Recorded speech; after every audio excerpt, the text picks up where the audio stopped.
The reason I wanted to meet with this class at least once, I know it's a web-based class.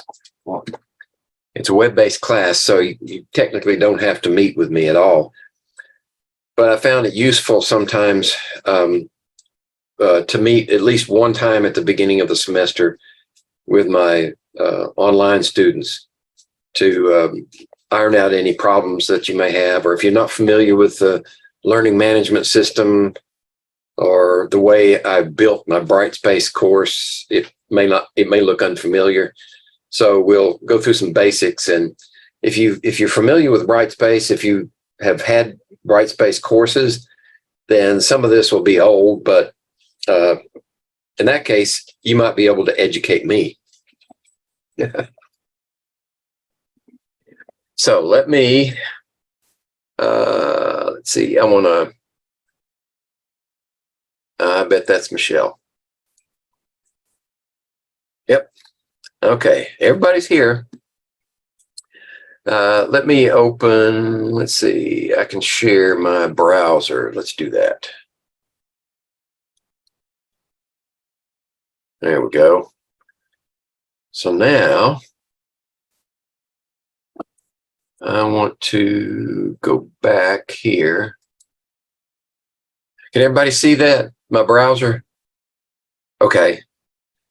I want to go back and get into the course. Let me do it from here. Here we go. So when you, I assume everybody knows how to get to the course. D2L, Brightspace. And then hit that waffle and we'll find 101. Here we go. Okay, so that's what you should see when you first land on the course homepage. From this point, this is called the mini bar.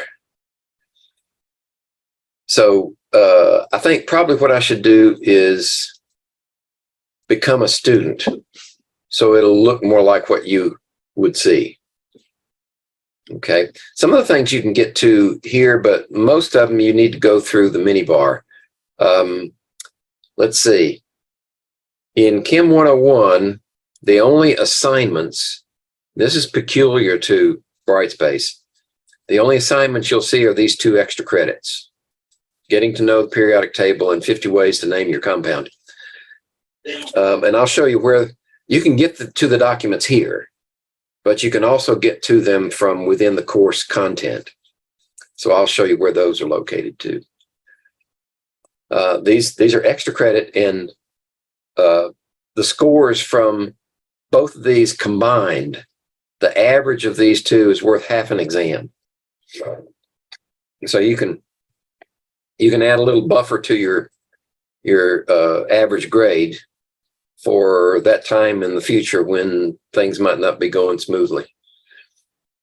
The other thing you want to do is look at grades. Okay, so this is the way your grades will look. And here are your 2 extra credits. And here are all the tests. Let's see. That's not all of them. There's more than 4 exams, isn't there? Yeah, I'm missing some. Okay, that's a glitch. I need to fix that. I'm gonna make myself a note.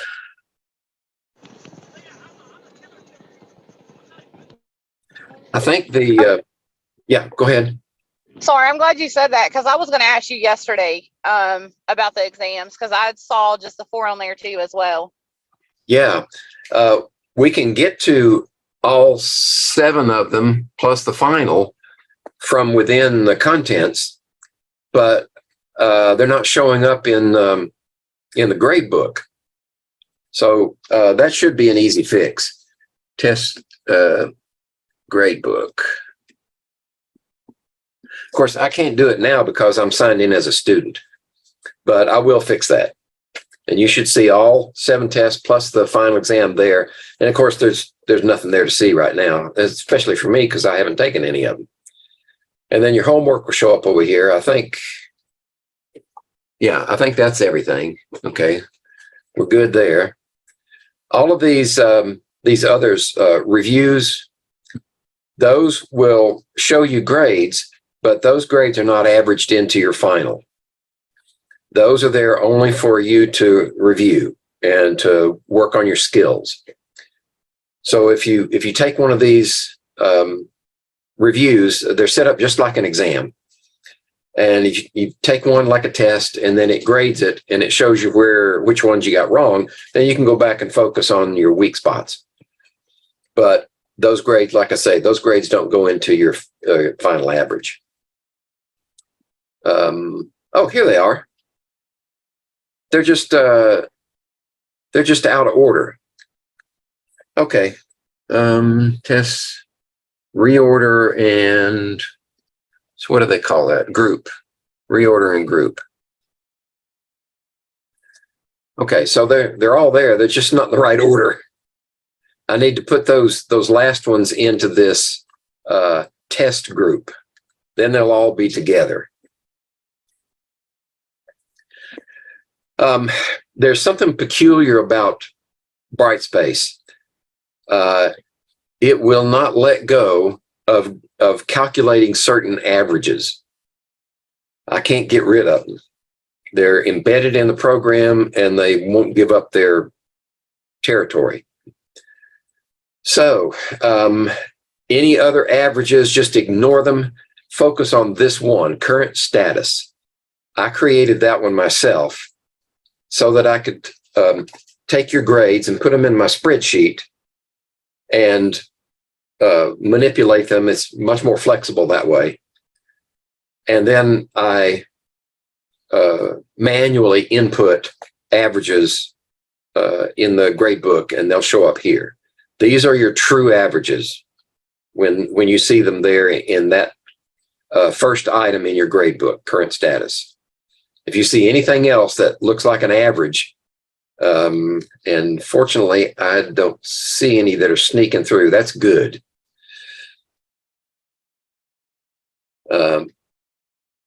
And by the way, if you're wondering what went into that current status, if you submitted something down here, submitted I don't know, maybe an extra credit, or you submitted a test or homework,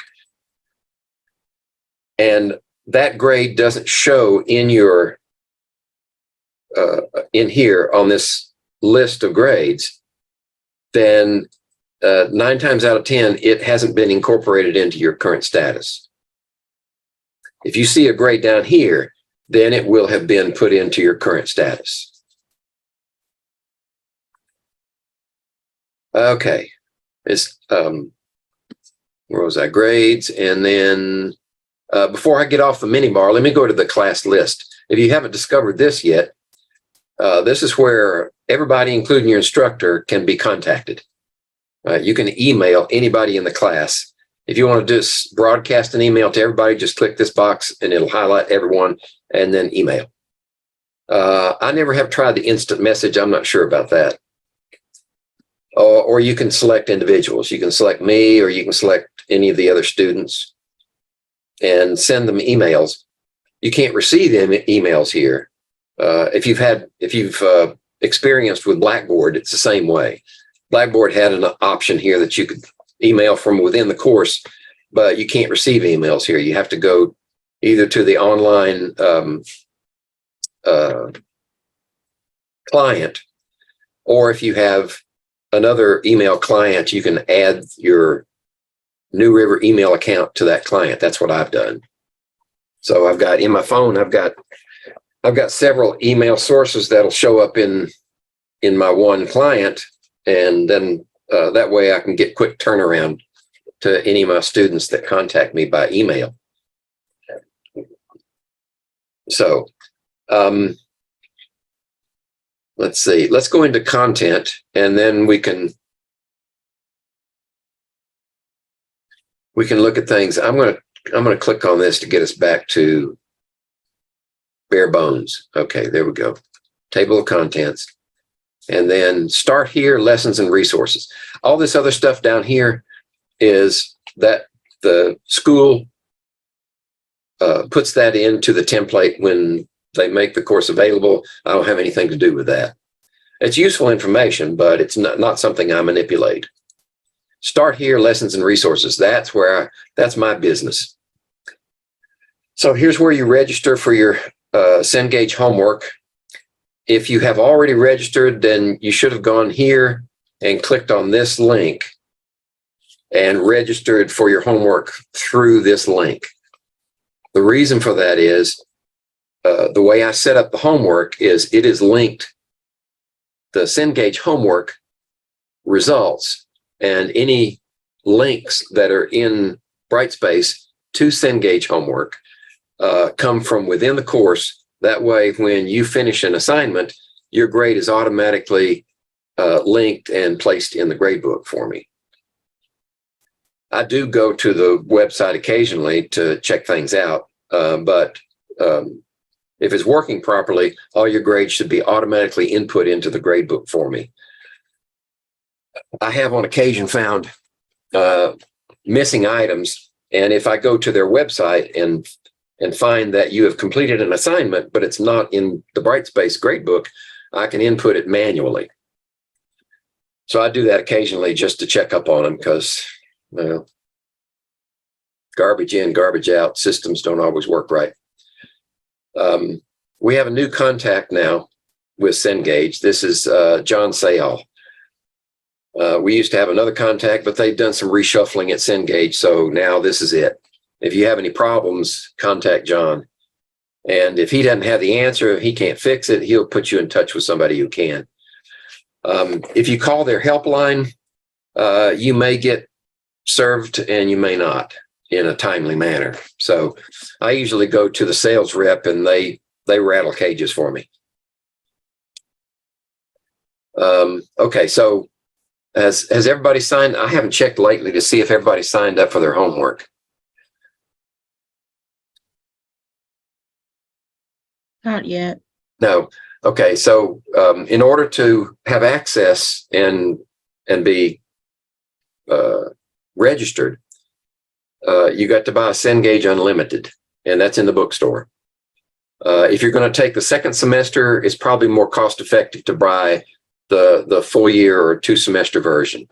And then you only have to buy it that once and you've got it for the whole year. But if you're not coming back, then 1 semester is a cheaper option. And when you click this, I'm not sure what's it going to do. Since I'm signed in as a student, it's probably going to be kind of wonky. Yeah, it's going to ask me to sign in. If I were signed in as an instructor, I just go straight into the course. And you only have to do this once to sign in. And after that, it lets you through because it sees that you're coming from within the Brightspace course, and you're automatically then connected to the material that I'm going to show you in a second. So let's go back to lessons and resources.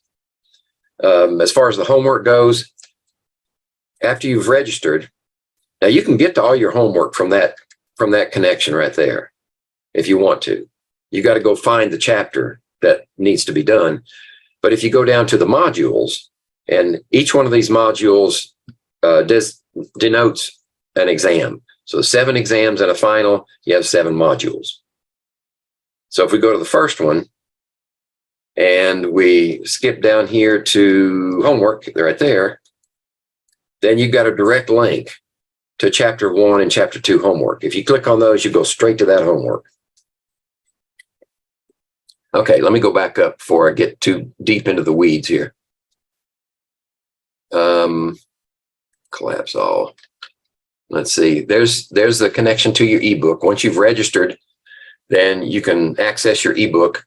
If you want a paper copy of the book, Cengage will loan you a copy for the cost of shipping for that semester.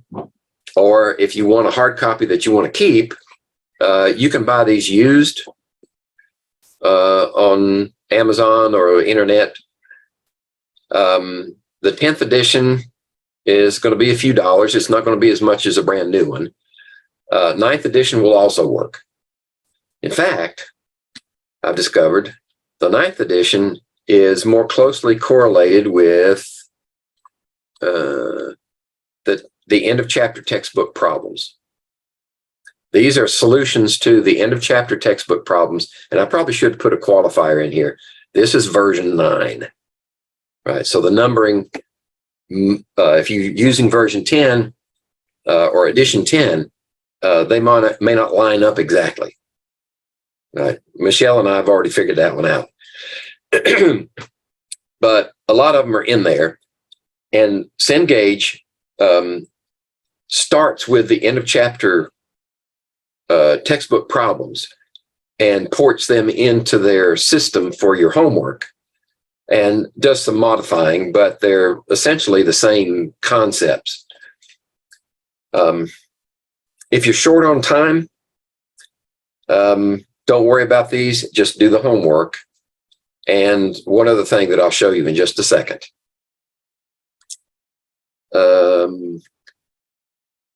Well, stream of consciousness, let's just go on down to module 1, right? And the modules are set up. This one has 2 chapters in it. So we're going to have chapter 1 objectives here and chapter 2 objectives there. You can read those if you want. It's not necessary. But the videos here, the lecture videos and the review videos, are links to recordings that I've made in the classroom and posted them, uploaded them to YouTube. There's not enough space in Brightspace allotted for me to store all of my videos, so I just put them all on YouTube and added links. So when you click on this, it'll take you to YouTube, and you might have to watch a short ad of some kind, but then the video will start. And this is from actually last spring was when I covered the intro in chapter 1 there, and then the intro in chapter 2 here. And to follow along, you'll need the PowerPoint slides. So you can either call up the PowerPoint slides in your Microsoft Office, or you can look at the PDF file, or you can click on the HTML, and I think this one is still wonky. I have to fix it. If you call on this one, it'll open up in the browser, and you'll see everything. You'll see all the slides, you'll see all the animations, you'll see all the videos embedded in that file. Assuming once I get it fixed. There's a problem with, I was using a program to create these HTML files, and it started developing a scrolling problem. So let's see if this works. If you click on it, oh good, it's working. What it does sometimes, and you may see some of these that I haven't got to yet, it'll just start scrolling and just keep scrolling. It won't stop. So, but when it works, you just click on these and you can go through the slides, right? You could, if you're watching the video, I guess you could, I don't know how you do that. Probably more efficient to open the PowerPoint slide set in a separate window, and then you can watch along with it.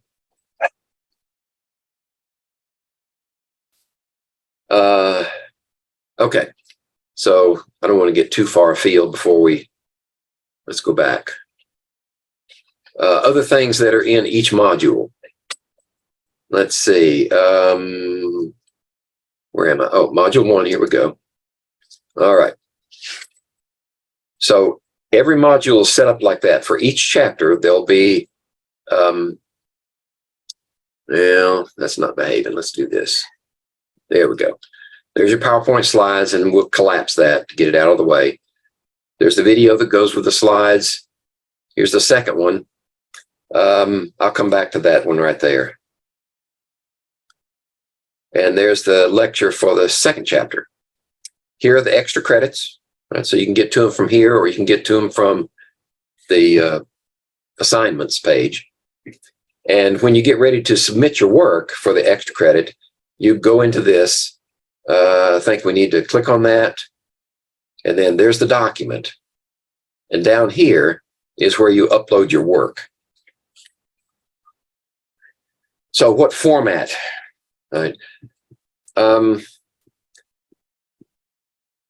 Getting to know the periodic table is a if you haven't looked at it, all right, it's a blank periodic table with squares for each of the elements. And you need to fill them in according to the instructions that come with it. And then you'll need to either scan it or photograph it. And that's what you submit in the upload. And be sure your name's on it. You might be surprised to know how many times students submit work with no name. So that's one extra credit. And then the other one is 50 ways to name your compound. So when we get to the part on nomenclature and learning how to name compounds, this gives you some extra practice plus some extra points. I've set this document up to be a fillable form in PDF format. So if you have an Acrobat reader, you can fill it in. And as I understand it, the new Acrobat readers will save forms. In the old days, once you filled it out, you either print it or it disappeared when you closed the form. Now, I think you may want to try this yourself. Just put something in there and then try to save it. And be sure that it'll save. And then you can go back and actually do it, just so you don't lose all your work. Or if you want to, you can print it out, fill it out by hand, photograph it, and submit it that way. That works just as well. But this fillable form, you should be able to, let's see. Here it is. So you see these blue patches. Those are places you can fill it in. It's probably better if you download it. So go to this icon right here and download it and then open it on your computer. I found that when you open something in a browser and try to especially the PDF files, if you try to work with them inside your browser, they don't always work very well. But the instructions, it's self-explanatory. Okay, so those are your 2 extra credits. Lots of times you'll have breadcrumbs here at the top and you can back out. Okay, so I want to call your attention to this one right here. Learn these element symbols. These are the symbols of the elements that I want you to memorize. So let's just call that up.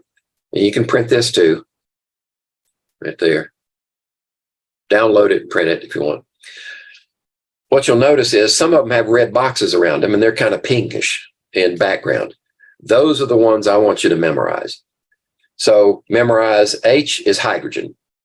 Memorize HE is helium. Right? And there are about 60 of them, I think. 60. That's about right. Yeah, there are about 60. About half the table I want you to memorize. So if you haven't already had chemistry, if you haven't memorized them before, if you don't have a method that you like to memorize things, I'd make flashcards. Just get you a set of 5x7s and write the symbol on one side, the name on the other, and just drill them. Right? You guess one right, put it in that pile. Guess one wrong, put it in that pile. Just keep going till the bad pile gets all over into the good pile, and then go back and do it again. One way, and then flip it over and do it the other way. And pretty soon you'll have them memorized. And then the more you use them, of course, the better you'll become at recognizing symbols. And that's all I want you to do with this table. Just memorize those symbols. All this other stuff in here we'll talk about later. Like the atomic number or the atomic weight or these other numbers up in the right-hand corner. I will call attention to one other thing. Take note of these that have the blue background. When you write those symbols, later when we talk about chemical reactions, if the word problem says hydrogen is reacted with oxygen to produce water, right? And that's all it says. Then if you write that plus that yields that, you will never be able to balance that equation because hydrogen is a diatomic element. It always comes like that. Oxygen is a diatomic, always comes like that. So these that are in blue backgrounds are written as diatomic elements. They're actually two atoms bound together, but that's the most stable form at room temperature and 1 atmosphere pressure for those elements.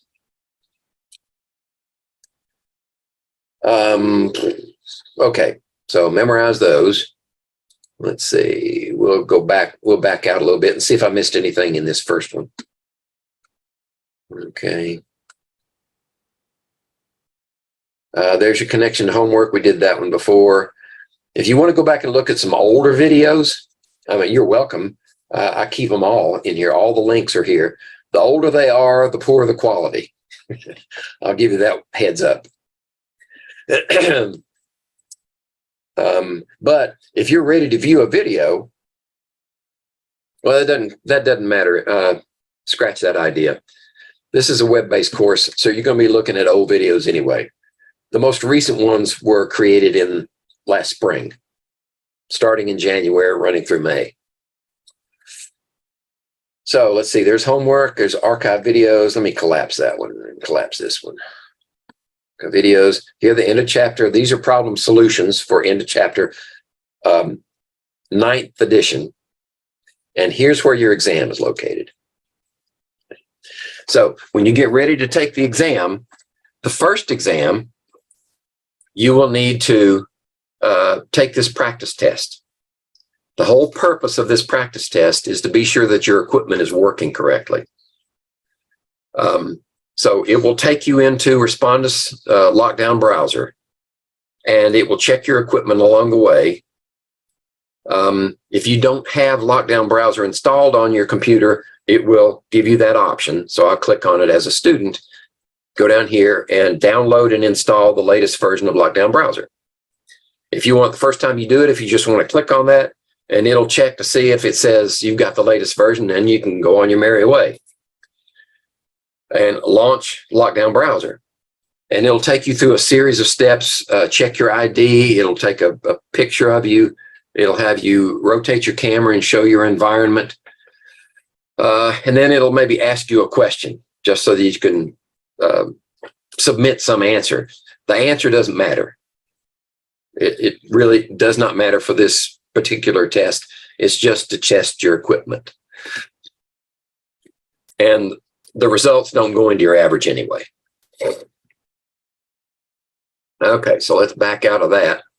And I'll put one other thing out here. Useful information. This information is the stuff that you're allowed to have with you when you take an exam. So before you go into Respondus Monitor, just click on this and print a copy. Notice that exam 1 is not showing, and it won't show until you complete this practice test. It's what's called a conditional release.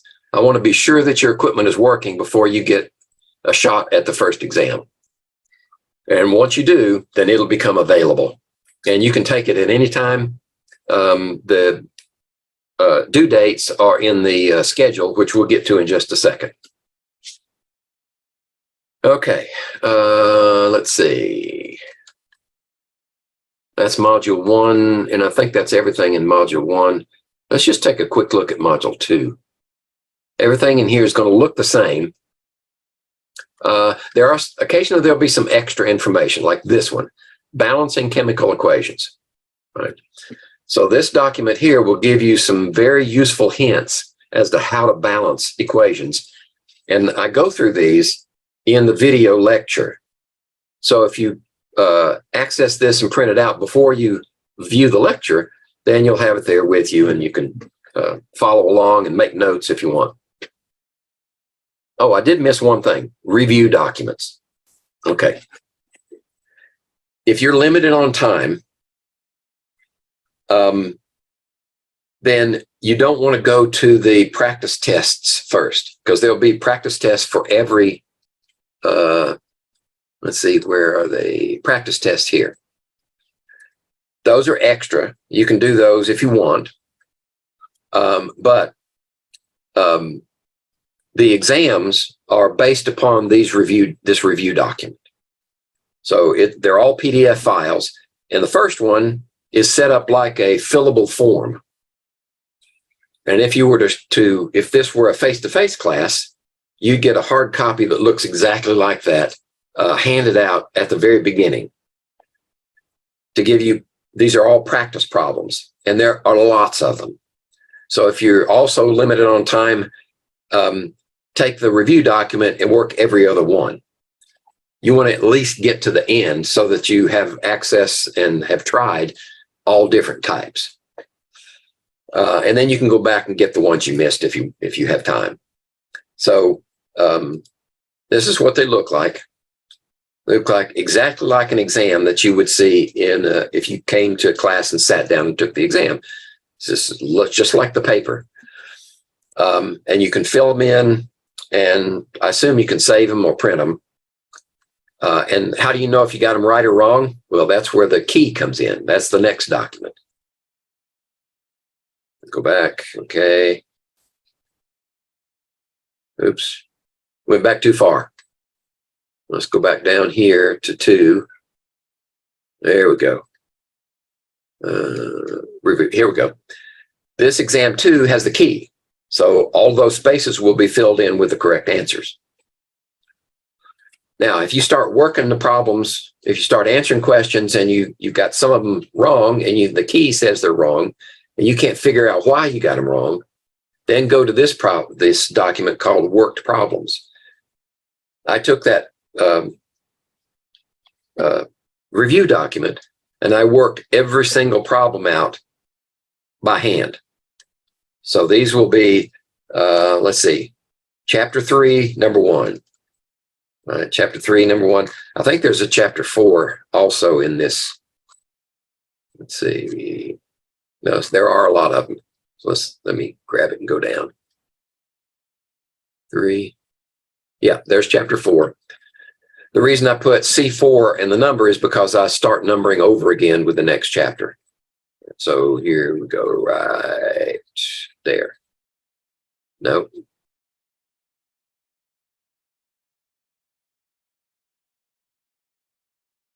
I miss a page?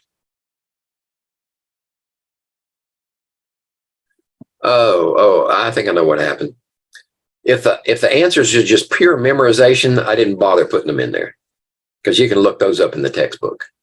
But if there's some logic involved, if there's a problem solution approach that's involved, then you'll find it here.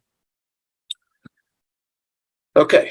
So the review documents are your best bet for preparing for the exam. Let me back up one more. No breadcrumbs, so I got to go down here. Let's see. Balancing. We did balancing chemical equation. Review documents. There's another homework connection. So that should be chapters 3 and 4. Yes. And then no more archive videos, practice test, end of chapter problems, and exam 2. So there you find this exam 2 is open. For some odd reason, I didn't make it conditional on finishing exam 1. So technically you could skip exam 1 and go to 2 if you want. I wouldn't advise it, but it could be done. And this is the useful information that's allowed for that exam. And everyone is exactly like that. Let's go down to the final to see if it has any funny things involved. There's a final exam review, part 1 and part 2, archive videos, additional videos, and then the final exam here and the useful information. You know what? I think that useful information is exactly the same document for every one of them. I'm pretty sure that's true. So you're going to have a lot of useful information for exam 1 that you don't need. But this last one will have everything in it that you would need for the final exam. It's just been accumulating from one exam to the next. And I said to myself, well, why should I, put individual ones in here when everything's in that single document? So I just put the same one in every one. Right. So you're going to see a lot of stuff in there that you don't need in the earlier exams. But they'll be in the same location. as you'll find in the review document. Because at the end of the review document, you'll find useful information cumulative for everything up to that point. I hope that makes sense. Okay. External links for self-help. Some of these are actually, the best one in here is Khan Academy. If you've never been to Khan Academy, go there and check it out. Saul Khan does most of their videos, and he's very good at explaining things, but he's got his other people that work in this on this website are really good explaining theirs also. Here we have Elements flashcards. You can use those. I think that's a web-based flashcard. All right, so you can use that, but I think it would be better for you if you make your own flashcards, because the simple act of making the flashcard starts the memorization process. The rest of these are extra that you may or may not need. So I would just focus on this Khan Academy if you want to go out and get somebody else's explanation for a concept. If you just hear the same one from me over and over, it might not click. Or if you've got somebody that's taken the course before, that's even better. Okay. So, and the rest of this stuff is put in there by New River. All right, let's go back to the syllabus. There's my contact information, and that's duplicated in the syllabus too, so I'm not going to bore you with that. Let's check out the syllabus right here. There we go. And you should be able to, yeah, download or print it from here, either one. All right, so there's, if you haven't seen it already, all of my syllabi look alike. They have my contact information over here on the left. In the summer, I don't keep regular office hours. So if you need to meet face-to-face, we'll just set up an appointment, and there's the Zoom ID. It's the same one that was in that link in the email that I sent you. And we can meet anytime. I guess I should put limits. Maybe let's try not to meet past 9 o'clock in the evening or before 7 in the morning. And even on weekends, except if I'm running an errand, if I'm gone shopping, or if I'm at church, then those are probably not good times. But any other time is fine. And we can coordinate that if you feel the need. There's your textbook and the price differential, right? $155 for one semester and $230 for a whole year. Let's see. There's your hard copy information. This is 10th edition. And like I said, you can go to 9th edition and it will work perfectly fine. All the topics that are covered in the 9th edition are covered in the 10th edition.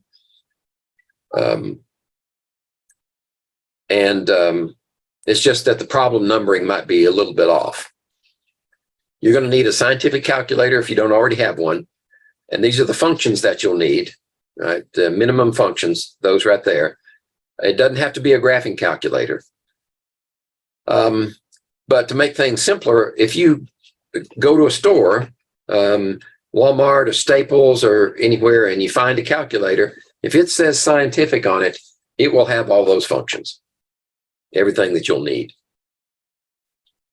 You probably already know this by now. If you're going to Zoom these meetings, you're all here. So I'm sure you've got a reliable internet connection, a PC or a laptop with a webcam.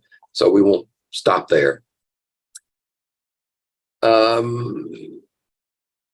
All these other items, if we were face-to-face, I'd give you hard copies. But as it is, they're in Brightspace all the time anyway, even for my in-seat classes. Just in case you lose a copy, then you got access to it there. We'll skip that. You can read all that stuff if you want. What I want to get to is this stuff. Regular exams are listed in the schedule, and I'll show you the schedule in a minute. Homework is through Cengage OWL. You have to register through Brightspace.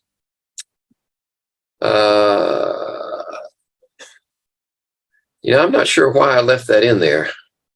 Attendance and participation, because we're not going to meet. So I'm not sure what I'll do with that.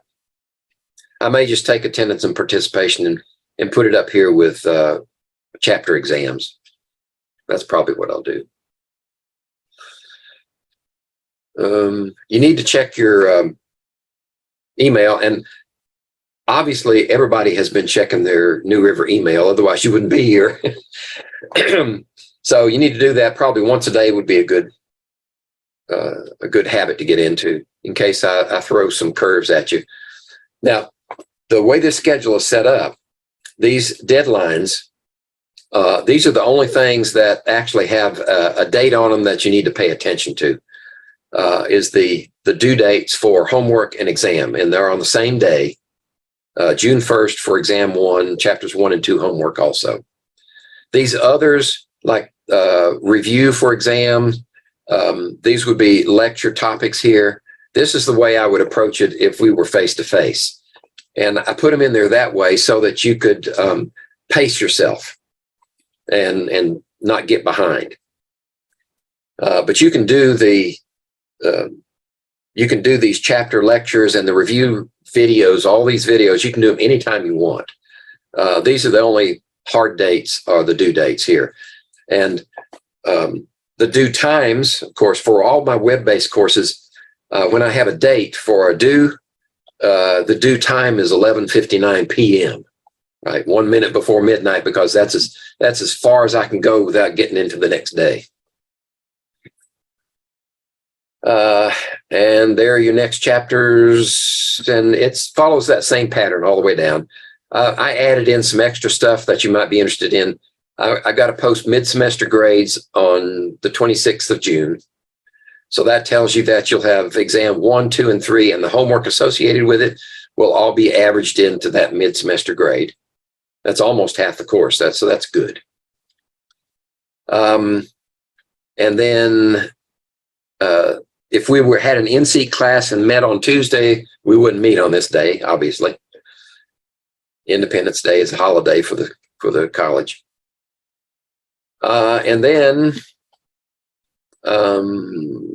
final grades are due on the 31st of July. Okay, what else do we want? The college, now stop me if you have any questions. The college had us put this little blurb in here for students to take special note of. It's called administrative withdrawal procedure. If a student has not contacted me in any form, they don't have to contact me direct like this, Zoom, face-to-face, or call me.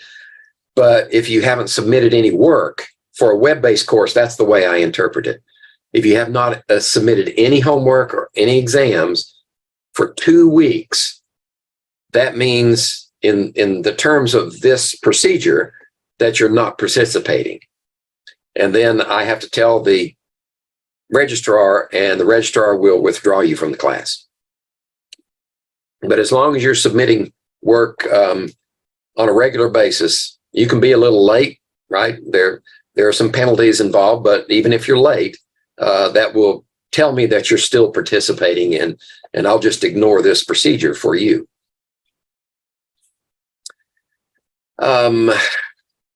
Let's see.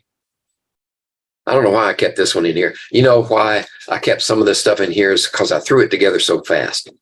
I took my NC class syllabus and brought it over to web-based, and some of this stuff bled through. So if it doesn't have a direct application to a web-based class, then you don't need to pay attention to it. Attendance for class policy, don't worry about it. As long as you're submitting your work on a regular basis and not going 2 weeks over, then you're in good shape. Bonuses and extra credits. All right, we do have those 2 extra credit assignments. and they're worth, both of them together are worth half an exam. But the the regular exams may also have bonus questions or extra credit questions incorporated into them. I think the first exam doesn't have any, because that's such basic information that if you don't know that, extra credits would be kind of a sour note. It's not going to, it would add points, but it wouldn't improve your understanding of the concepts, and everything builds from that point on. So I don't give you extra credit questions in exams until the second exam. Makeup testing has no meaning in the web-based course. You're going to take it when you're going to take it. If you have any problems with Brightspace in one of two different ways, if you take an exam and the grading, most of the time, if they're all multiple choice questions in that exam, then the system will grade it for me. If there are any fill in the blanks or other types of work that you have to do, then it may hold the exam and notify me, and then I have to go in and check your answer and then score it, and then it'll report. But if you think one of the questions is wrong, in other words, your answer is right and you thought it was graded wrong, then you can contact me with the specific exam and the specific question, and I'll take a look at it to see if there was an error, probably be on my part, where I put the wrong answer in there and it graded you wrong when you were right, and I'll make that correction. And the other thing is, if your exam is interrupted, say you have a power outage or your internet goes out, then what I can do is reset the exam so you can take it again. Unfortunately, when I do that, all of your answers are wiped out. So you may want to, if you haven't already done this with other lockdown browser Respondus type exams, keep a running tally of your answers somehow. What I have done is I've enabled printing from within the lockdown browser. So what you can do is, as you finish a page, you can hit the print button and it'll take that page and send it to your printer. And then if something happens like that and you have to reset, then you'll have your answers and you can save time putting your answers back in. Let's see, I'll let you read those guys. Office hours don't have any, but there's that ID for the connection. You can connect. You don't have to sit at your computer to connect. I've had students connect through their smartphone. All you need is the Zoom app loaded on your phone, and then you can open a session and use that ID. And there's no passcode for this one, so you just have that ID. And if we've set up a meeting, then you join that meeting, and I'll be there. Let's see. I don't think we have to worry about inclement weather unless we get a hurricane or a tornado come through. This other stuff is school mandated. Oh, the impendencies. This is steps for setting up your Cengage account in Brightspace and then doing the homework. These may not be exactly like, they may look similar, but I tried to be generic for all the Cengage OWL type homework and just give you a step-by-step. Let's see. So there's another appendix. Oh, this is the installation.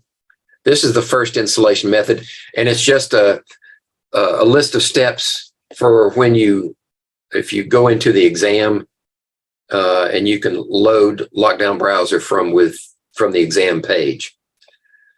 I've got another method down here that you don't have to pay attention to at all. This is the way we used to have to do it with Blackboard. You'd have to install Respondus Monitor and Lockdown Browser first before you could even access it from within Blackboard. That's where Brightspace is good in this respect. A lot of things about Brightspace are wrong. They're just total crap. But this is one thing where they hit it right. They put the loading process for the lockdown browser inside the app. Okay. Does anybody use Apple products? Okay. You shouldn't have any trouble. I've enabled let's see, Apple products should have easy access if you haven't already done it before with another course. I'm not sure about Chromebooks yet. They were working on the Chromebook compatibility. So if you have a Chromebook, you can try it and see if it works, but there's no guarantee. It should work on tablets too. Yeah. Well, the iPad is a tablet, but Android tablets, it should work also. Let's see, is there another appendix down here? There's your practice test. Talks about how to do that. It's fairly intuitive. I mean, you may not even need to read this unless you have problems with it. Okay. Any questions so far? That's the lecture. Excuse me, that's 101. If you want to call me, there are my phones. If you want to meet, if you don't have to drive too far to get to Raleigh campus, that's my office number. It's kind of sketchy whether I'll be there or not. So if you're going to have to drive a distance, if you're already there, you can stop by. But if you're going to have to drive a distance, you may want to call me first and be sure I'm there. Or we can Zoom a meeting, whatever is more convenient. Okay. All right, so that's 101. If there are no questions, we can go to 103 and talk about the lab. Right, and this is where, let's see, Autumn. All right, Autumn got the hint. She's not in the lab, so she cut and run. All right, so let me go back up here and call up 103. Here we go. So far everything looks similar. Assignments for the lab, that's where your activity is going to be, because all the labs are input as assignments. There are no quizzes. So there you have, I'm not sure what this thing is. I can't get rid of it. When you set up your lab notebook, I want to see it for the first time. And then at the end of the course, I want to see it again. So what you'll do is photograph or scan pages and submit them in these locations. And here are all your lab exercises, and you can get to them from here. You can get the, I'm not sure if this is the document or if this takes you to the content page. It's one way to find out. Now, it just downloads the document. That's all it does. So if you get ready to submit your report, you have to go into contents and find that folder to do the upload. But this has all of them, and there are 7 labs. Okay. Class list will be the same. I don't even use class progress. You can check it out if you want to. Content. Here we go. Okay. So let me collapse everything back to the original and then go to, I just put this little blurb in there for people who have, are in-seat face-to-face. They can submit their work for the labs in person, or they can submit them in Brightspace. And I guess somebody must have asked me this question. Do I need to submit them both ways? No. You just submit them one way, either in person or in Brightspace. All right, so here's where everything else is located. Here's the syllabus, and this, we might as well take it in order. So, oh, I have a, here's a Zoom link. We set up a meeting, you can click here and it'll connect you just like that link in your email. There's my schedule, and Here's the syllabus. So notice it has a familiar look to it. Okay. Course materials, you need a calculator again. But for the lab, you also need a bound notebook that's quadrilined. And this is what they used to look like here. They don't look like that anymore. I can't find those, probably because those are $1. And the new ones that they're selling now they're charging $2.25 at Walmart. But you want a bound book. You don't want a loose leaf. No loose leaves are allowed. And then you won't need a lab coat. So I put optional here because you're not going to be in the lab. This is web-based. If you intend to come face-to-face to the next semester, then you might as well get yourself a lab coat for 104. But if you're not going to take 104 here, and then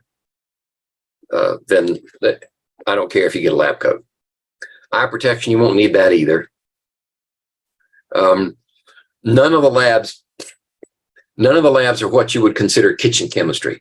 In other words, you don't do them in your home with a kit or with stuff that you'd buy at the grocery store. They're all in the virtual environment. And I'll go into that in a little more detail in a few minutes. So you won't need a lab coat. You won't need eye protection. You'll need a way to submit your reports, right? If you type up your report in, this is for formal reports. If you type up a formal report in your browser, in your processor, your word processor, then usually the format that you use will be fine. Word docs, you can convert it to PDF if you want. You can send it as a what's that other one?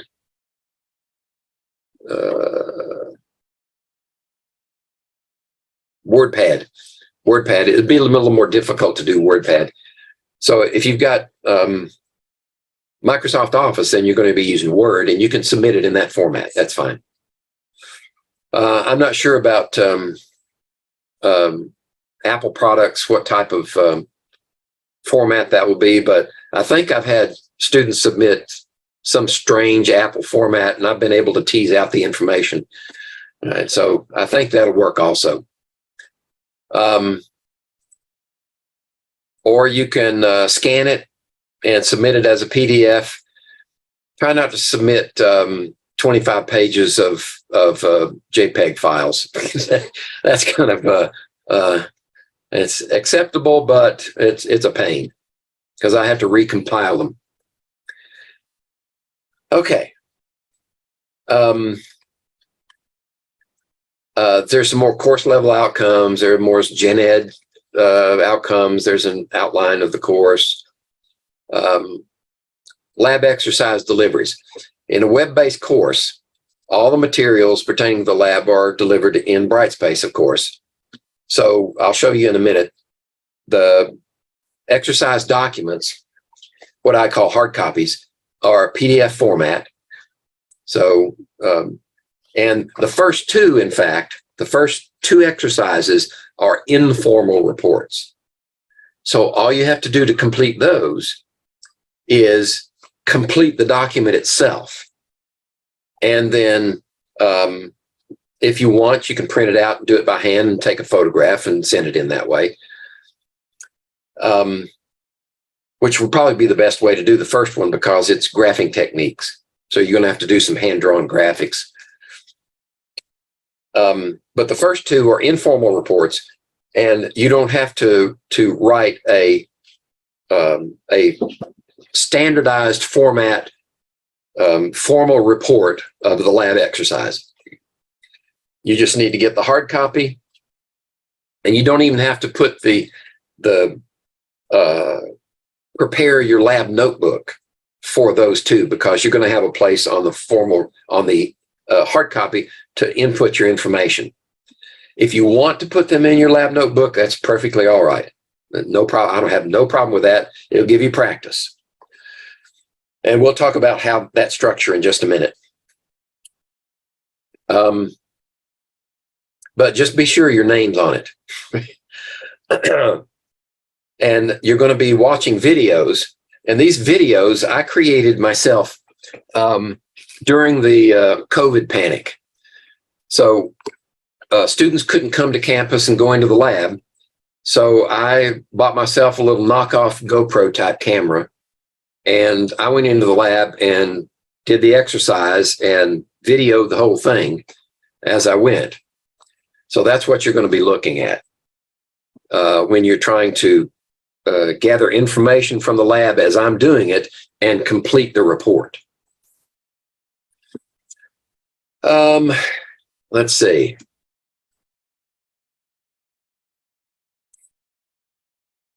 We'll talk about formal lab reports in a minute. Because if you set up your lab notebook in a particular format with certain sections, then those sections will also be present in your lab report. And if you do it right in your lab notebook, then writing the lab report would be so much easier.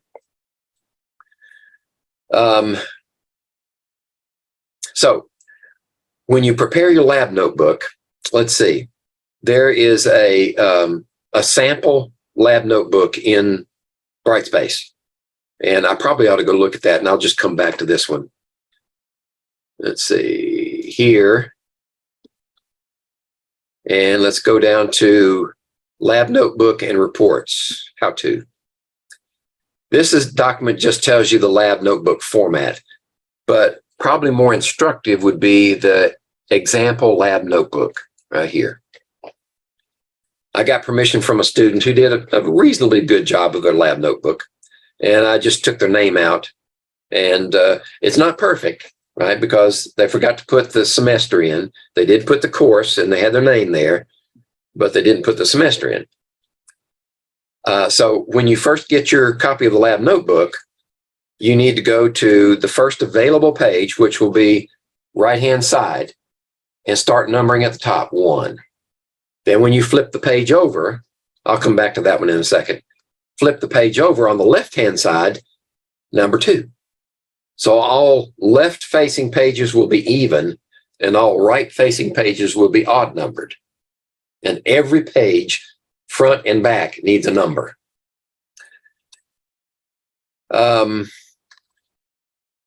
So once you get it labeled on the front with your name, the course, and the semester, then you go into either the first page or the third page, whichever you prefer, and set up a table of contents.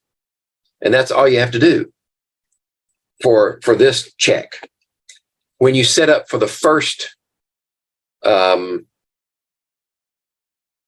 exercise, then you write the title of the lab exercise. And this looks like this was from Chem 104. So this is the second semester. Write the title, and this student went over, which is fine. You can put any information you want in there. You put the date that the lab was performed, and you only need the first page number. Where does it start? It's not wrong to put where does it end. That's okay.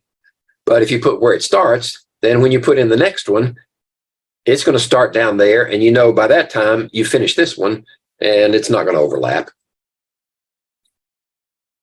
And you'll do that, and this will grow as you add exercises. Okay, so the first notebook check just has table of contents, number all the pages, and down the line, as you're numbering pages, if you get to one and you're on the right-hand side and you put in an even number, you know you made a mistake somewhere in the past, right? You might have skipped a page. Right, all the right hands are odd, all the left hands are even. And then maybe skip a few pages before you start your first one. And you always, when you're setting up for your experiment, you put everything, including the title and the date, on right-hand pages only. Leave the left-hand pages alone. We do that because when you make a correction, since you're doing this all in ink, when you make a correction, you just draw through it and write the correction underneath it. So it's also a good idea to give yourself some space between the lines. But if you have a big mistake, like you have to put a big X through it and then initial, anytime you make a correction, initial it. If you make a big correction, then you will take an arrow and point to the next page over here and put your correction on the left-hand side. That's one reason that you leave the left-hand side blank. Other reason is you got that page for overflow calculations, or you could put a whole graph there, because notice that these are all quadriline. They're squares. They're graph paper. So you can build a graph over on that left-hand side. Okay, so how do you set up each one of your experiments? You'll get all of this from the hard copy. And you want the title, you want the objective. What's the purpose of the experiment? If there's a hypothesis to be tested, put that in there. If there's not, then just put, why are we doing the experiment? And you can be as wordy as you want to. The overriding control factor for building a lab notebook and filling out a lab notebook is so that in the future, you or anybody else can go back to that lab notebook and see exactly what you did and duplicate it if necessary. Because if you're working for a company, or I worked for the government, the lab notebook belongs to the company. So when you do that work and fill out your lab notebook, if you leave that company, the lab notebook stays there. It's their property. So it needs to be written in such a way that you or anybody else can come along and follow your work and duplicate it if necessary. So you need to be complete enough for them to do that. So after the objective, we need a blurb on safety. Did this student forget the safety part? I think they did. Okay, so you need a blurb on safety, right? What kind of hazards should you expect from this experiment? And then the hard copy may also have some pre-lab questions, those questions that you need to work on and answer before you go in the lab. And this is one of them. So this is where the pre-lab question was input and answered. And those need to be completed before you view the video, or if this were face-to-face, before you walk in the lab. And then we skip this even page, right? We go to the next odd page and put the procedure in. And the procedure, and the best way to do the procedure is numbered steps. And this can be, I wouldn't advise it, but this could be word for word straight out of the document. But I would embellish it if necessary so that I understood exactly what's being asked of me to do. And if I thought that the hard copy, the method that's given in the hard copy is a little vague here and there, right? Explain it in this part. Like if it says do this, only you want more information, then add it in this section. And this would be written in the form of step 1, do this. Next section you want is data. You could say data or data and observations. This is where you put all the information that you get from in your case, the video. And once you read the hard copy, you'll see what type of information, what type of data you're going to be getting before you even look at the video. You know what to expect. And with that in mind, you build either a table or a list of blanks with descriptive terms next to them for information to be placed. So you already know in advance that you're going to need this much information. This space is reserved for that information. Now, of course, this is a completed exercise, so it's got information in here, but initially the student set up this table and these values were missing. It wasn't until the experiment was performed that these values were available. And the other advantage to that is if you set up your data tables or your lists with blanks ahead of time, and you're going through your procedure and you're filling in information, and you go down here and you fill information and you look up here and you got empty blanks, right? Put on the brakes, stop, and ask yourself, did I miss a step in the procedure?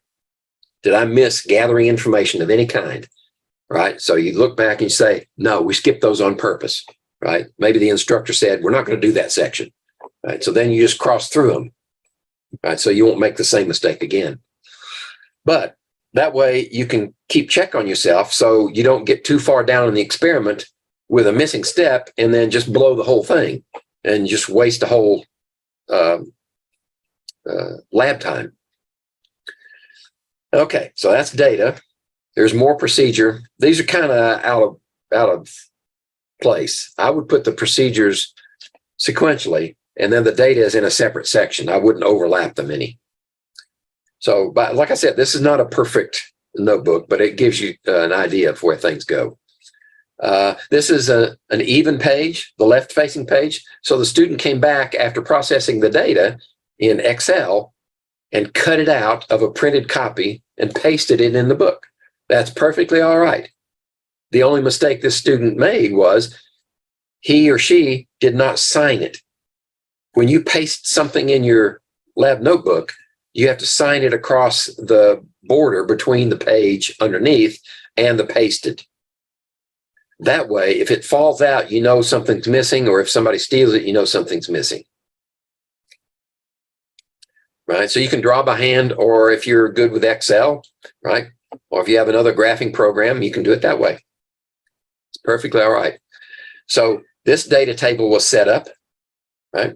So they put, we need these temperatures readings at so many seconds a long time.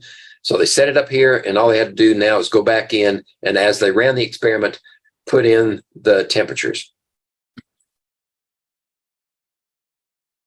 Then we have calculations, right? In the calculations section, many of the experiments, you have to take the data that you gather from the experiment and manipulate it some way to get an answer. This is where you show me you know what you're doing, right? Sometimes the calculation is one-off. In other words, you do that calculation and move on. Sometimes you do the same calculation over and over and over several times. If that's the case, you only need to show me one of them to show me that you know what you're doing. You know how the calculation is done. So that's where you do. And you just, when you first set up the experiment, you just reserve a section for calculations. You don't have to put anything in here unless you know the calculations that's going to be done. Then you can set that in with a blank and space to write in the way that you did the calculation. Right. Once you get those done, then there may be some post-lab questions. Not always, but sometimes. And this section is set up in advance, but you don't have to put anything in. You don't have to put the answers in until the experiment is finished. Then you can go back and fill those in. And then the last thing is missing from this report. How about that? Conclusions, summary and conclusions. Summarize what the experiment was about, what was done in just a sentence or two, and then what does it mean? And the rubric, I use a rubric to grade these formal reports. So if you look at the rubric, it'll tell you what I'm looking for in your report, which means that's what I'm looking for also in your lab notebook, because everything in this lab notebook, all those sections, are going to be duplicated in your formal lab report. So we need a summary and conclusions here. Reserve section before you do the experiment, and then you fill it in afterwards. Okay, and then we jump down. Now we're on to the next experiment. Okay, so your first notebook check, I want to see the cover and table of contents and photograph it in such a way that I can tell whether it's a right-facing or left-facing page. This way it's easy, right? I can see that that's a right edge, and this looks like a bound side. So I know this one is a right-facing page, and it's numbered correctly. This one is a left-facing page because there's the binding edge, and there's the free edge, and that's labeled 2. That's perfect. So show me those first 2 or 3 pages, and then maybe one halfway down, or 2 halfway down, 1 left facing, 1 right facing, and then show me the last page. And that just proves that you went and numbered all the way to the end. Why does that one say 37? Okay. Maybe this wasn't such a good lab notebook after all. Okay. So that's what I want to see first. And then as you get ready to perform each experiment and view the video, you're going to have to set up the table of contents and do your entry here, and then go down and prepare the lab notebook for that first experiment. And it's got to have all these sections in it that I talked about. And then submit those pages. So you may have to photograph them and submit them. And I'll show you where that's done. When you submit them, then I will grade them. And if I find no mistakes at all, 100%. If I find them 1 mistake, maybe 90%, 2 mistakes, maybe 80%, you don't want to get less than 80%. Because once I grade them and put that grade into the system, into Brightspace, then the video will become available at 80% or better. Now, let me go show you where that is.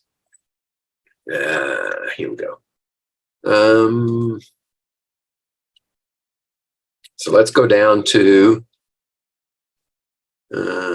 lab exercises. Here we go. So there's the first lab notebook check, right? That's where you submit that one. Then we'll do a final lab notebook check at the end, in which case you'll photograph or scan every page that's got something on it. So it doesn't have to be all the way to the end, just the ones that have information on them. Let's see. There's, where do I drop my lab report? That's okay. We're going to show you anyway. Let's see. Let's collapse that. Yeah. All right. These first 2 are informal. So let me skip those for now because I want to look at a formal report. Here we go. This is the third lab is the first formal report. Exercise 3, water's constitution, hydration. Let's see. I'm still a student. So notebook pages. That one should be a conditional release. I'm going to have to check on that because it shouldn't be available until you submit the pages. So go in here and submit your pages right here. Upload your pages. That's all you have to do. And then I'll grade them. And when I do, once I fix this, I better make myself a note. Check exercise 3 and following for conditional release.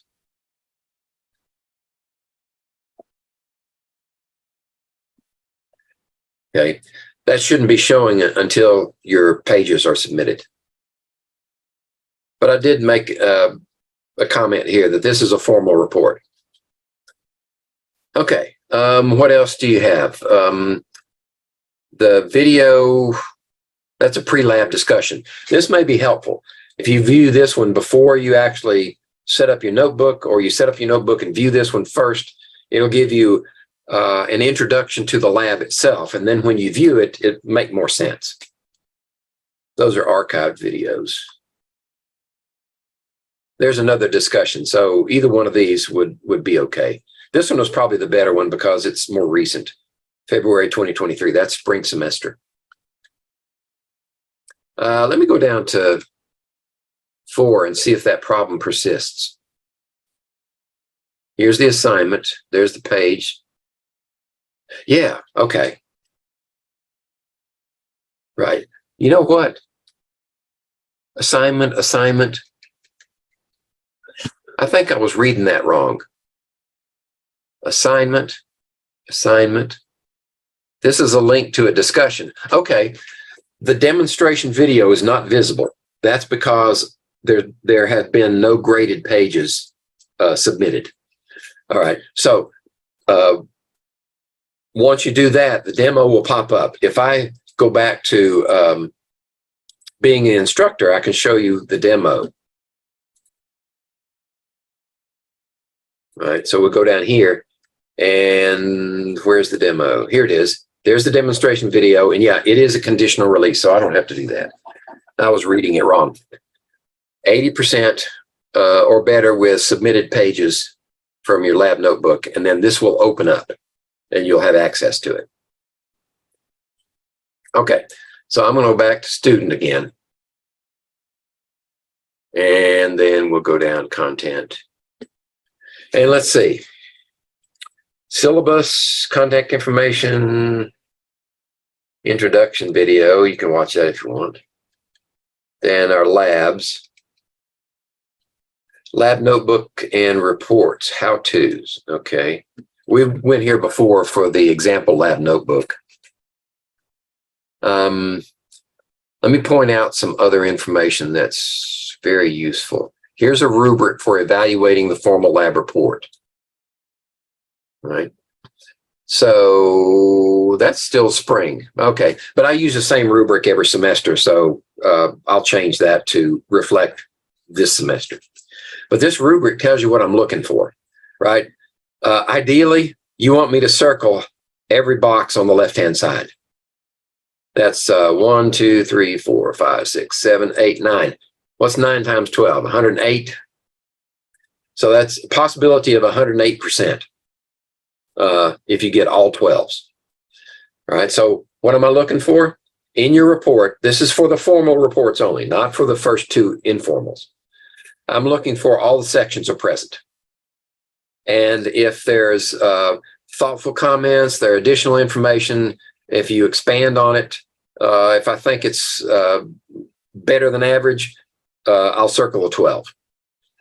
If you are missing a section, then you'll be a 6. If you're missing 2 sections, you'll be a 3. If you're missing 3 or 4 elements out of that report, then that's a 0 for this section. Spelling and punctuation. That should be the least of your problems because word processors are built to correct spelling and grammar. So this one should be a no-brainer. Types of mistakes that students make that the spell checker may not catch these is the way that we write symbols, right? If I write helium like that, the spell checker won't catch it, but it's wrong because helium is like that. Okay, so those are the types of things you'll have to manually check for. Be sure you write the elements correctly. Superscripts and subscripts. Processors will do those with ease. So don't give me a report that writes out, say, if you have to write out if you have to write this out, don't write it like this.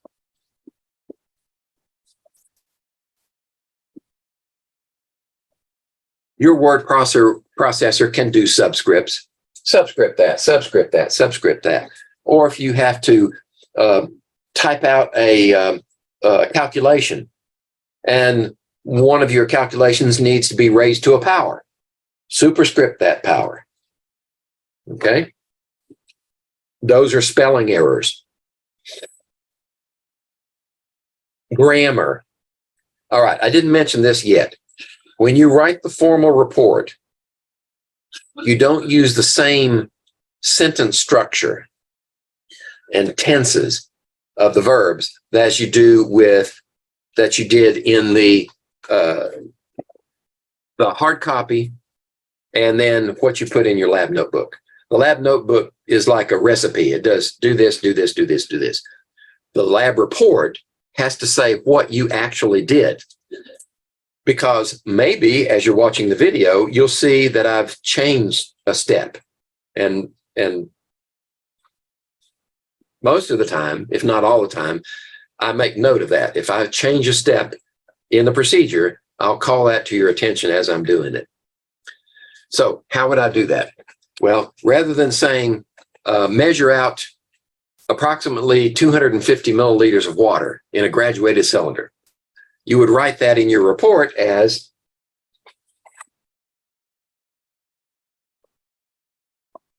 you would say, I'm going to abbreviate this, approximately 250 milliliters of water was measured using a graduated cylinder. Okay, that's called third person passive past tense. And the objective here is to say what was actually done. Okay. All right. So if you do that and your procedure is written that way, then you got 12 points. If you don't write it in that format, then 6 points.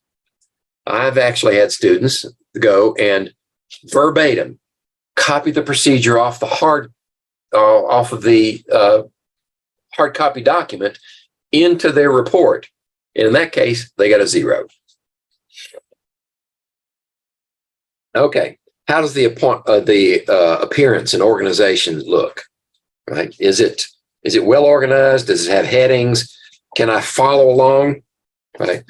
All of this stuff I'm bringing forward from my years as a researcher and publishing and reviewing research articles. The first thing I do, or anybody does, when they're looking at a research report in a referee journal, is they look at the title and then they look at the abstract. They see, what is this about? And then they look at the procedure, right? If the procedure has steps in it that address their particular area of expertise and what they want to bring into their research, then, and it looks okay. I mean, it looks kosher, and I'm a specialist in that field, so I know whether they're trying to blow blue smoke in my face. Then I move from there to results. Well, actually, I may go to summary and conclusions and see what they summarize as the results. And then if that looks okay, then I go back to the actual results of the experiment, the data, and how they processed it. If at any time I go through this process, something is wrong or doesn't fit my needs, I'll either file it in a drawer or file it in the trash can. Right? So all of these steps in here, these things that I'm looking for, are based upon my past experience. That's what I'm looking for. Does it make sense? Is it organized so that I don't have to waste a lot of time looking for information? That's what this one is for. Procedures. Are they listed in clear steps? Actually, these two are closely related. Are they listed in clear steps, complete sentences, and numbered? And then there are various downgradings from there. Data. How does your data look? Right? Did you just put a list of numbers and not put any headings on it so I can't tell what it is? Right? Then you might get 3 points for the effort. If you don't show your data, you get 0, of course. Did you represent the data accurately? Is it in a form of a table, or in some cases a graph presents it better? And how does it look? Does it look professional, or does it look like something I'd expect from a first-year chemistry student, which is okay. I mean, but you only get 9 points for that. Analysis, right? When you get the results and you do the calculations, you answer the questions, and the overall picture that I get from your analysis of the experiment, does it tell me that you were able to detect relationships among variables, and things that were happening here were affecting things over here? Those types of things that tell me that your brain's working, right? The synapses are firing, and you're starting to grasp the meaning. You analyze the information and extracted something from it. Some of the best experiments ever performed in the history of science are the simplest ones. We have a special name for those. We call them elegant.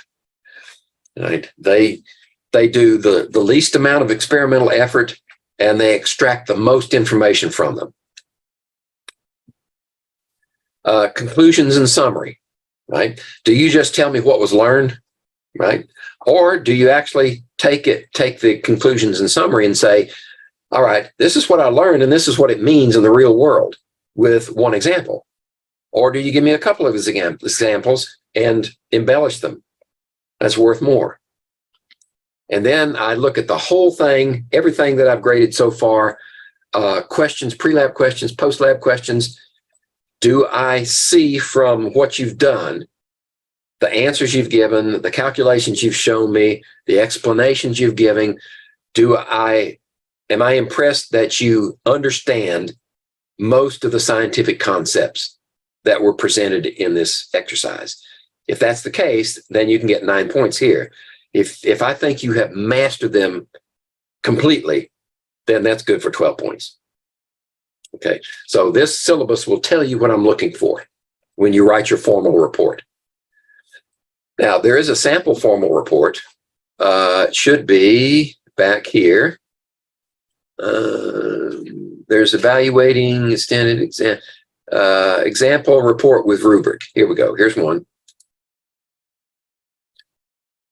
So this is a graded report. There's a graded rubric, and then we just go down, right? This person got all 12s. The report's going to have a title page with, I pulled the information out so it wouldn't be identifiable. But that's your title page. And then you go, just like is in your notebook, objectives, safety, materials, procedures, right? There made some errors. That's to be expected, unfortunately. Then the data. In this case, the data was best represented in tables. So the data was represented in tables here and tables there. We did a couple of trials. And then the data was graphed in a couple of different forms, right? Then there was another trial, so we graphed it again. And then calculations. How were these values that were calculated arrived at, right? So here's a relative percent error. There's an average deviation. There's an average pressure times volume in this case. How did those calculations, how were they arrived at? And that's what's supposed to be down here. There's a deviation. This person was very organized. And then the questions were placed in a separate section. Pre-lab questions here. Post-lab questions here. And now, if a post-lab question tells you to do something with the information that you gained from the lab, and you've already done it in another part of your report, right? If it tells you to do a calculation, well, I've already done that and I presented it in the table such and such. Then if you've got a post-lab question like that, you just say, okay, here it is on page such and such in this titled area. That's where you'll find it. And that's fine, right? There's no need for you to repeat it all over again. right? That's just silly. So that's what happened with these three questions. They were already done. These things were already done someplace else. Okay. And then I typically don't like hand-drawn things, but if you're not proficient with graphic programs, then you may have to, if it's called for, you need to insert some type of representation. Here the student drew it by hand and cut and pasted. And I cut you some slack on things like that. And then we have conclusions and summary. And this student went to town, right? 3 paragraphs worth. And then they actually went out and researched some topic and cited the work here. Now, if you don't go outside and look for extra information and you don't need to cite something, then I don't expect to see that there, right? But you can do that if you want. And the formal report is also there so that anybody who reads it can take it and go duplicate the experiment. That's one of the purposes of publishing your research in the real world, is so that others can learn from it and, if necessary, repeat it. And that's the peer review process. Your peers are going to look at your work and say, does that make sense? Right? Is this person actually doing research that's advancing? Right? If they are, well, maybe I want to see if I can do the same thing. Years ago, there were a couple of scientists, I think they were at Colorado State University. They claimed that they had been able to prepare a sample that was exhibiting cold fusion. You've heard of cold fusion, right? It's the holy grail of power generation. It's like fusion. Fusion in the sun is hot fusion, right? Take hydrogen atoms and fuse them together into helium atoms, and you get energy. Well, they claimed that they could do this on the benchtop at room temperature. And they published their work, and to the shame of the journal that published them, they got it through. And then scientists took their work and tried to duplicate it. And what the scientists found out was they were not measuring cold fusion. They were measuring normal neutron flux from other sources, right? So their careers went down in a hurry. Okay, that's enough of that storytelling. There's your example report. And let's see if there's anything else in this particular folder. There's an example lab notebook, rubric, our sample report here. You probably won't have any problems with plagiarism unless if students are working in the lab in pairs or triples, sometimes there's a tendency that even though you gather the same numbers, the same data, to share your conclusions and write one report and everybody put their name on the same report. I've had that done before. That is plagiarism, right? Plagiarism is submitting work with your name on it that was produced by somebody else. Okay, and this document tells you what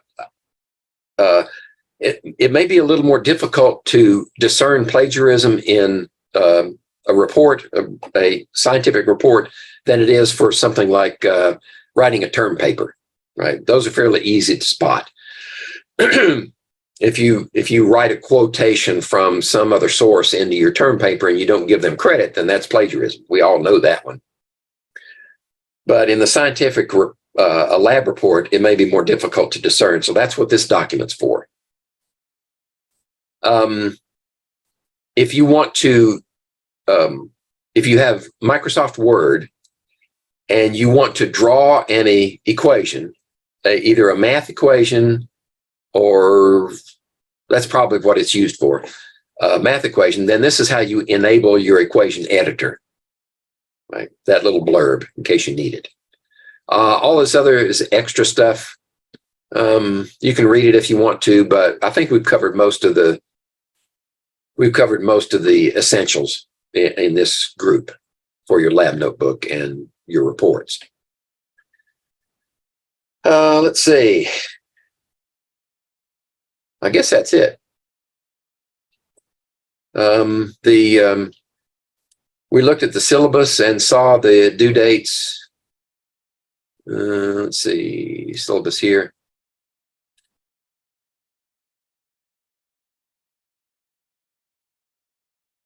All right. Now, if we were going to do this face-to-face, I would take Chem 101 and Chem 103 schedules side by side and look at how they correlate with one another for subjects, because the labs are supposed to reinforce the lecture material. So I'd want to have the labs probably at least a day later than the introduction of the material, so that you could have time to process it before you go in the lab. But in this case, the only thing you have to worry about is the due dates. And since I extracted these schedules and these syllabi from a previous class, they should be well correlated anyway. Okay, there's no written exam for the lab course. Your grade is based on, let's see, here it is. It's based on lab reports, 70% on lab reports. Lab skills, that's a little iffy because I'm the one doing the experiment. So that's sort of a judgment call. And then your lab notebook, the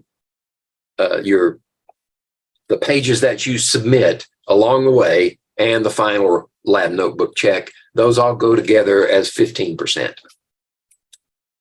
So most of your grade comes from the lab reports. We didn't look at one of these informals. Maybe we ought to look at least one of them, like the graphing. I've already talked to Michelle about her experience with graphing. How do you pronounce your name, Miss Ivy? Janasia. Janasia, okay. Yes, sir. If we look at this first lab here, let's see, where is it? Introducing graphing techniques. The reason I wanted this lab to go first is because scientific research is very often better presented in the form of a graph. Humans are visual creatures, and if you can see, you can recognize trends and pick out useful information from a graph quicker than you can from a table of numbers. So graphing techniques is one of those first things that I want the class to be exposed to. This is an informal report, so we'll go in here. There's introductory videos here, so you can look at those if you want. We go in here, and there's the document. There's where you upload it, and we call up here it is. Okay, there's some introductory descriptions in here about how graphs are constructed. If you've already had algebra, then you've probably been introduced to the Cartesian coordinate system, right, the XY system. But this reinforces some of those things. And what, in scientific terms, does the dependent variable and the independent variable mean, and where do you put them in your graph, right? The independent variable goes on the x-axis, the dependent variable goes on the y-axis. So when you plot x comma y in any position on the graph, then you know what it represents, where it comes from. Let's see. So here's an example with, what is this? Volume and temperature. So as the temperature increases on a gas, the volume increases. It's a direct relationship. And these are actual data points here. The line is a best fit interpolation. Right? And what you want to do with a best fit line is minimize the distance between the line and the points. So I found that when you do that, the easiest way to do that is to use a ruler that's transparent. You can see through it. Then you can lay it and you can see all your points as you're trying to position them. Interpolation is you don't have data points in between these points, but you can go to that line and you can say at this line, for that temperature, you should have this volume, right? Extrapolation is where you go outside the bounds of the data set. So you go too low or too high. When you do that, if you're interpolating, those values are usually fairly accurate. But if you extrapolate, then you really don't know because it's kind of a loose tail blowing in the wind. You don't know where it's headed. So you have to be really careful with extrapolations, not so much careful with interpolations. But when you draw one of these graphs, the rule is a graph, or for referee journals, they call them figures. These figures, these graphs, each one must stand alone. In other words, I can go into that paper and I know what the paper is generally about. If I go and look at that graph, I can see from the title, from the labels of the axes and the plotted data, I can extract information from that standing by itself. And sometimes we put captions down here, right, to further explain. But you need to have a title. You need to have the graphs properly labeled and marked off with your units. And these units need to be regular. We're not drawing any log scales. These are arithmetic scales. So if this 50 is set at 5 squares from the left, then 100 would be 5 more squares. And 150 would be 5 more squares, right? So you don't put 50 here and then you will stretch it out to 100 there. That'll be just wrong. They need to be regularly spaced number scales. Then you want to identify them. What is this scale representing? It's representing temperature. What are the units?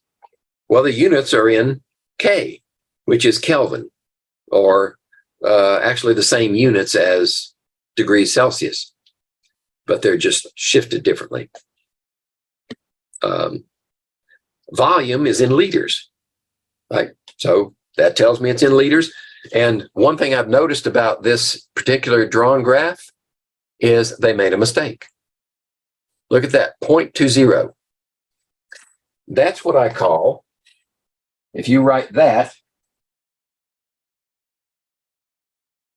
that's what I call an orphan decimal, right? It only has one parent. It's got this parent. It doesn't have the other parent. It needs 0.20. If I see this, that's wrong. If I see this, perfect. Never orphan a decimal. Okay. All right. So there's more information to be had here. And when you're drawing a graph, you've got a set of data. Let's go back up here. There's a set of data, right? You have to decide which one is the dependent variable, which one's the independent variable. The independent variable in this case is we, the researcher, changed the temperature. I had control over the temperature. That's the x-axis. The y-axis is how did the system respond? It changed its volume. That's the y-axis. Okay? So when you draw that graph on your paper, you want to use as much of the paper as you can. So in order to do that, you need to decide, well, what's the scale? How far do these numbers go? 0.3 to 1.2 or 93 to 343. That's a bigger scale, right? So you want the x-axis to be along the long edge of the paper and the y-axis to be on the short edge of the paper. So it would be in landscape orientation. If it was the other way around, you know, if the y-axis had the longer scale needed, then you would turn it portrait. And then you decide, how do you subdivide these units so that they're easy to read and easy to determine values in between, right? If I have a value in here that say there's 243, right? So it's between 200 and 250, and we go up here. So what are these in between? That's 210, 220, 230, 240. So 243 is about halfway between this number and that number. So here we are, halfway between right there. You want to set your scale up so it's easy to read it and easy to plot your data. And that is that refers to scaling. Okay. Then we need to interpret our graphs. When you draw your graphs, what is a direct relationship? Right. X versus Y. As X increases, does Y increase? Yes, it does. This gets bigger, that gets bigger. That's a direct relationship. That's a positive slope in mathematical terms. If you turn that data set sideways like that to where it's going from upper left to lower right, that's a negative slope. And as you increase X, you decrease Y. That's an inverse relationship. Okay. So there's more information here than we have time to talk about. How do you determine the slope of a line? It's rise over run. It's a change in Y for the change in X.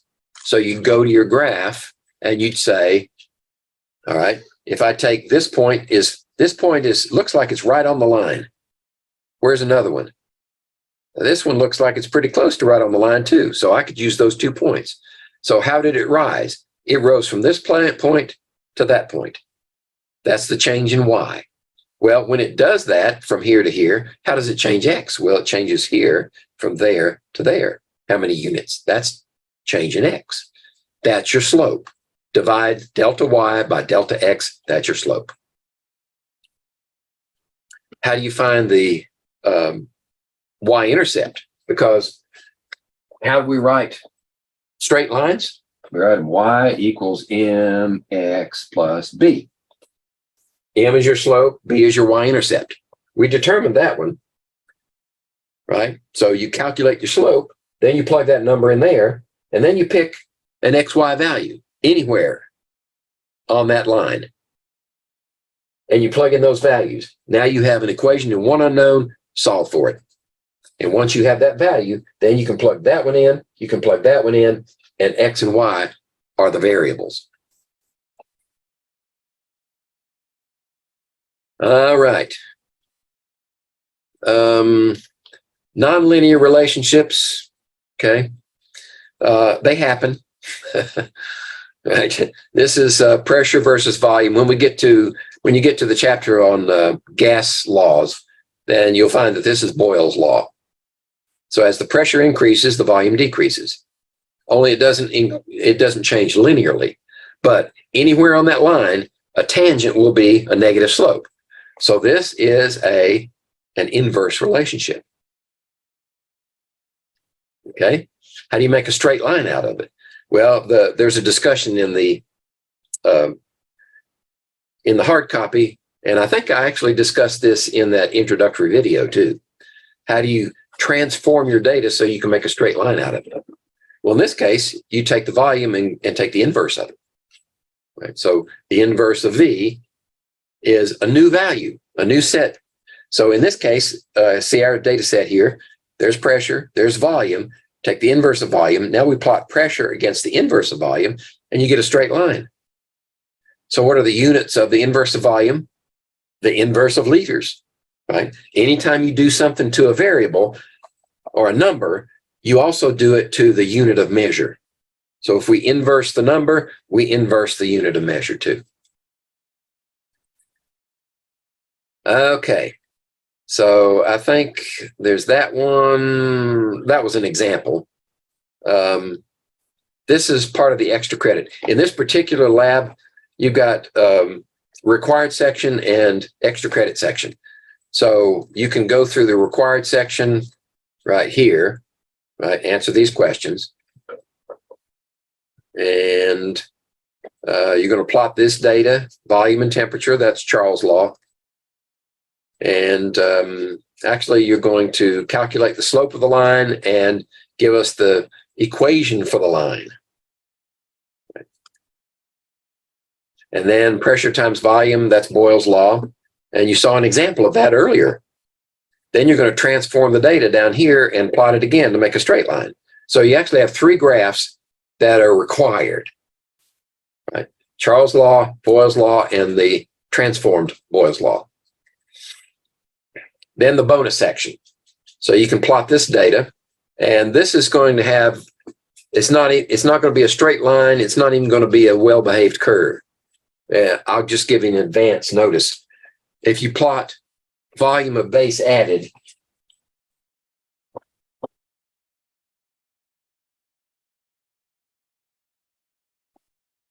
right? If you plot volume of base in milliliters against pH, which is a measure of acidity, you're going to get something like this, right? The sigmoid curve. So that's understood. Now, that's a little difficult to draw a best fit curve to the data points, but you can do it, especially if you have what's called a French curve. If you've ever seen one of those, it's a device. Instead of a straight edge, it has it goes something like this, like that, and then like that. So various places on that curve have different radii, right? You can have very tight radius, or very broad radius like this one, or very tight one like that one. And that way you can line them up little by little and draw a best fit curve on that thing. So if you don't have a French curve, they're not that much. They're very cheap. Buy a plastic one at Staples for little or nothing. But this is bonus section, right? And this is an informal report, so that's why I've given you points beside each place where I'm looking for an answer. This one right here, when you plot that data, it's going to look kind of funny. It's going to be a broken curve. It's going to be, part of it's going to go like this, and then the rest of it's going to go like that. So it's broken right there. In fact, I think I saw one of those earlier as an example. There you go. So that's what the example would look like, right? So you're going to see part of it here, maybe part of it there. If you're going to draw a line here to give you a delta temperature, change in temperature, you want to extend this one to where you can draw a straight line up from that one to here, where it extends from this. So this is an extrapolation of these linear points. So we wouldn't use these curved points, we'd use the linear points and extrapolate out so we could get a vertical line here and tell the temperature difference between this part of the experiment and that part of the experiment.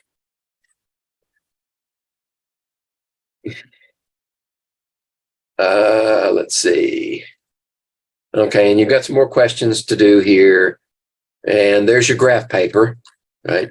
If you need more, I don't know if I've got any in Brightspace, but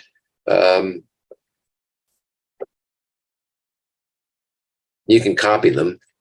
Or if you put it in your lab notebook, you could draw it in your lab notebook and photograph those pages. But I gave you, let's see, how many pages did I give you? 1, 2, 3, 4. I gave you 4. That's not going to be enough for all of it. So you probably have to make copies. If you have a multifunction printer, then you can copy it. Or let me make myself a note to check for graph paper. And I'll see if there's graph paper in Brightspace. If there's not, I'll upload some into that particular, in case you need some more. And then all you have to do is print it. Okay, so that was the first informal report. And let's see, I'm going to go What do I want to do? Yeah, I can close that one. I can close this one. Okay, and go back here to lab exercises and see what the second one looks like. Exercise 1, 2, lab techniques.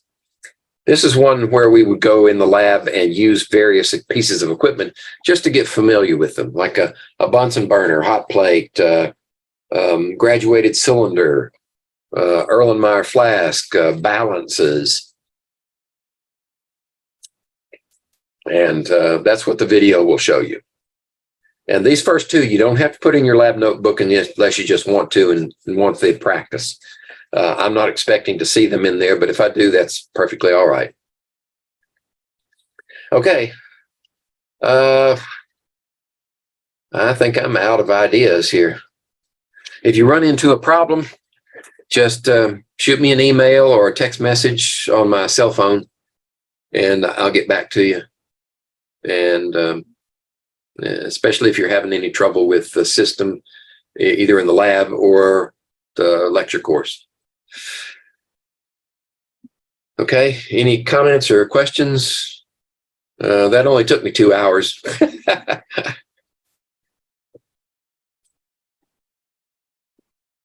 Stop the share then. And let's see, we're still recording. So what I'll do is I'll take this, the recorded video, I'll process it for clarity and dead air and garbage and put it in the right format and upload it and put a link in Brightspace, probably close to where you'll see a previous one that has an introductory. There'll be one with today's date on it. That's what I'd look for.